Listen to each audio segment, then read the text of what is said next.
istilah trauma healing memang sudah menjadi common atau umum ya, diketahui oleh semua masyarakat yang di media gitu ya, khususnya diawali dari sejak tsunami hingga sekarang. Namun sebenarnya istilah trauma healing ini menjadi kurang tepat ketika digunakan. Jadi sebenarnya lebih kepada bagaimana dampak dari bencana ini bisa dibantu dengan metode-metode yang kita bilang menstabilkan emosi ataupun keadaan psikologis dari korban.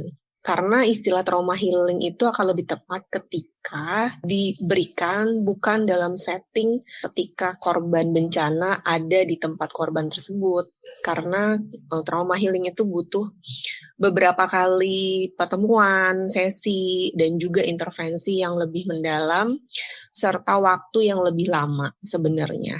Jadi kalau misalkan intervensinya dilakukan tidak lama setelah bencana itu datang, maka istilah yang tepat bukan penggunaan trauma healing, namun lebih kepada menstabilkan emosi dari para korban. Nah, bentuk dari intervensi yang bisa dilakukan pasca bencana, jadi artinya mungkin beberapa hari gitu ya, atau beberapa jam sekalipun setelah bencana itu datang, dengan memberikan mereka makanan, memberikan mereka minuman gitu ya, jadi memenuhi kebutuhan fisiologis mereka, itu adalah langkah awal untuk mereka bisa menjadi sedikit lebih tenang gitu ya.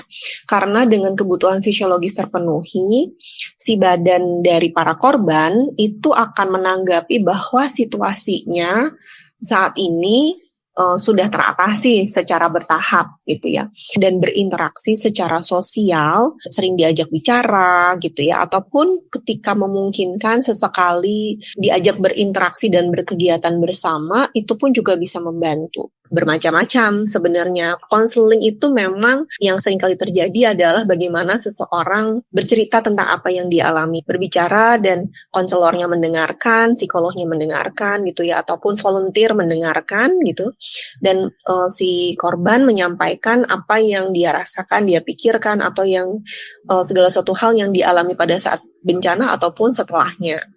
Nah, ada cara lain yang bisa digunakan, misalkan dengan menggunakan media seperti art gitu ya, seperti menggambar gitu, ataupun media seperti melukis apabila itu dilakukan gitu ya, atau hanya kegiatan bermain game sederhana, itu pun juga bisa membantu untuk para korban itu rileks. Kegiatan-kegiatan sederhana yang kita bilang seperti menghibur ya, intinya sih membantu mereka untuk rileks, dan itu bisa dilakukan secara berkala.